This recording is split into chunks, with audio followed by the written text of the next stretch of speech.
एतन्मे संशयं कृष्ण हेतुर्महस्य शेषतः त्वदन्यं संशयस्यास्य छेत्ता न ह्युपपद्यते। एतन्मे संशयं कृष्ण छेतुम् अर्हसि अशेषतः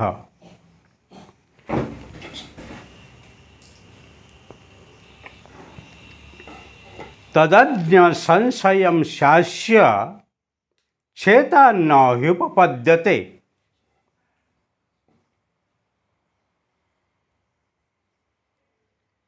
हे कृष्ण, मेरे इस संशय को संपूर्णता से छेदन करते के लिए आप ही योग्य है, क्योंकि आपके सिवाय दूसरा इस संशय का छेदन करने वाला मिलना संभव नहीं है। कृष्ण नीरव होके अर्जुन की जो शंका है, जो प्रश्न है, उसको सुनते हैं। जब उत्तर नहीं देते हैं, फिर अर्जुन अति समर्पण भाव से, अति दन्य भाव से, अति श्रद्धा भाव से भगवान श्री कृष्ण को कहता है, एतन्मे संशयं कृष्ण। इसी संशय को हे कृष्ण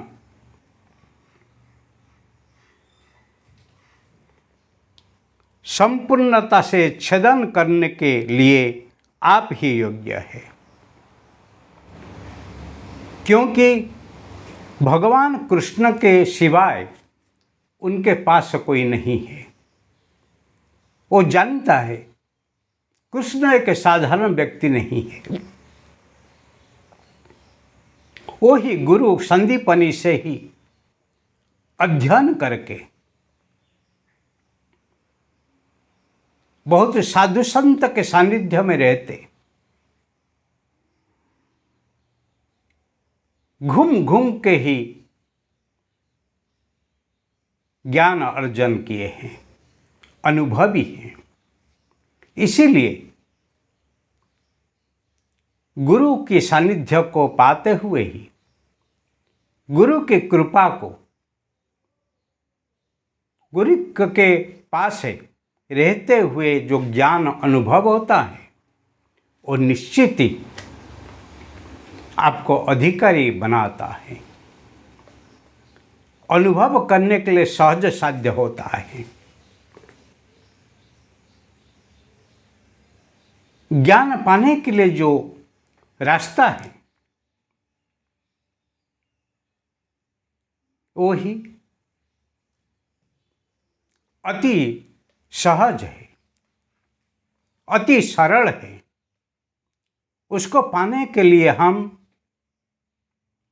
गुरु के पास जाना ही पड़ेगा। विलासिनः कुत विद्या। जो विलासी होते हैं, जो घर पे रहते हैं, जो विलास व्यसन जीवन जीते हैं, वो विद्या को पाने का अति तकलीफ है। पा सकते हैं, परंतु ऐसे स्थिर, ऐसे सूक्ष्म मन ही चाहिए। परंतु गुरु के पास रहने से वो सहज बनता है, क्योंकि सामने गुरु होते हैं, अनुभवी होते हैं, तत्वज्ञ होते हैं, एक्सपर्ट होते हैं। इसीलिए जीवन में वो सहज होता है मार्गदर्शन लेने के लिए। यहीं पर कृष्ण है। कृष्ण ऐसे का अनुभवी है, ज्ञानी है, तत्वदर्शी है, कर्म योगी है और राजा है। और वो ही आके अर्जुन के रथ में सारथी है। ले युद्ध मैदान में सारथी से ही नज़दीक कोई व्यक्ति नहीं है। और यहाँ पर भगवान अर्जुन को ज्ञान देना, मार्गदर्शन करना अति सहज है। वो सहजता को प्राप्त करने के लिए ही वो पूछता है, हे कृष्ण, मेरे इसी संशय को संपूर्णता से छेदन करने के लिए आप ही योग्य है, आप ही समर्थ है। जब कोई शिष्य के मन में,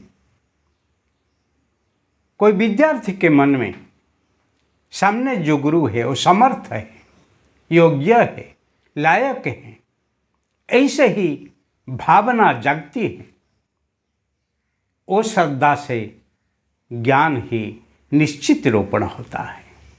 पर जिसके मन में वो दृढ़ भाव नहीं है, श्रद्धा भाव नहीं है, भक्ति नहीं है, निश्चयता नहीं है,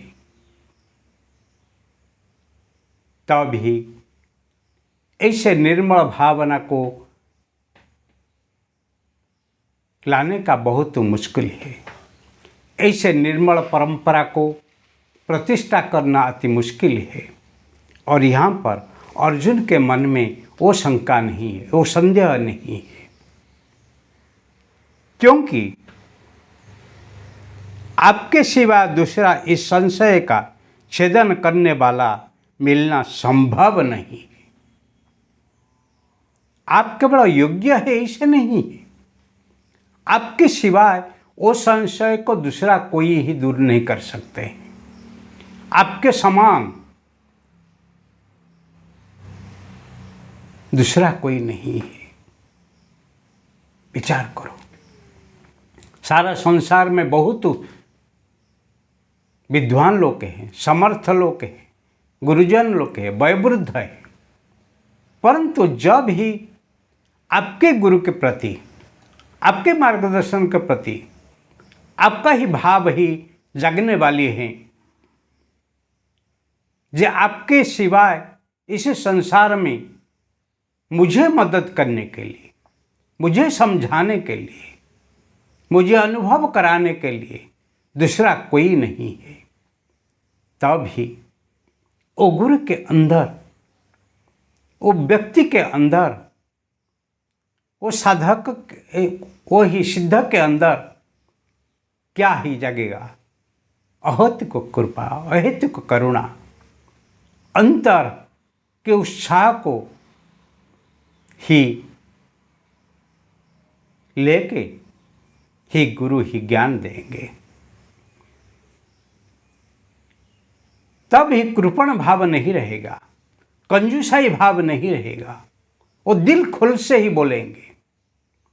इसीलिए विद्या अध्ययन पूर्व से एक प्रार्थना कहा जाता है, ओम सहना भवतु सहनो भुनक्तु च वीर्यं करवावहे तेजस्विनावधीतमस्तु मा विद्विषावहे।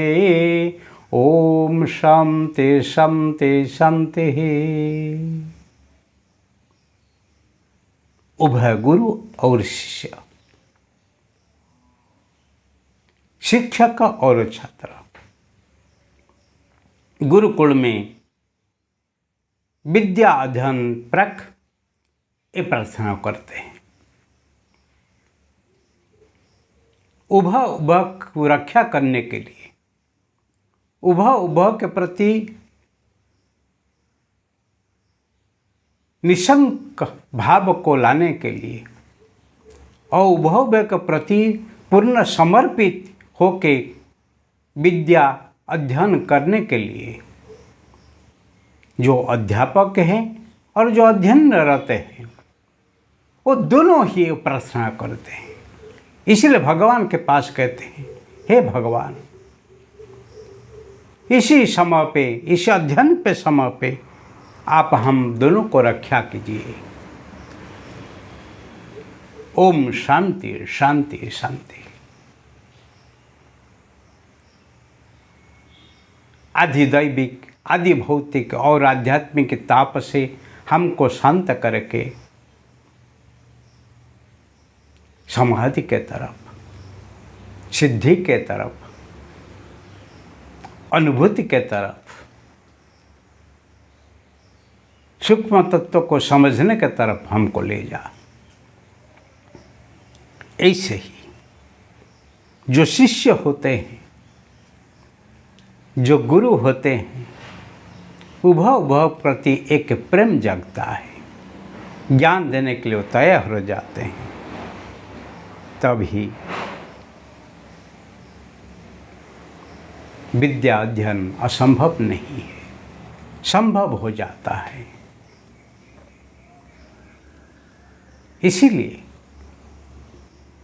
भले आप पुस्तक पढ़ो, आप लाइब्रेरी में जाओ, कैसेट सुनो, आपको ही ज्ञान क्या है पता लगेगा।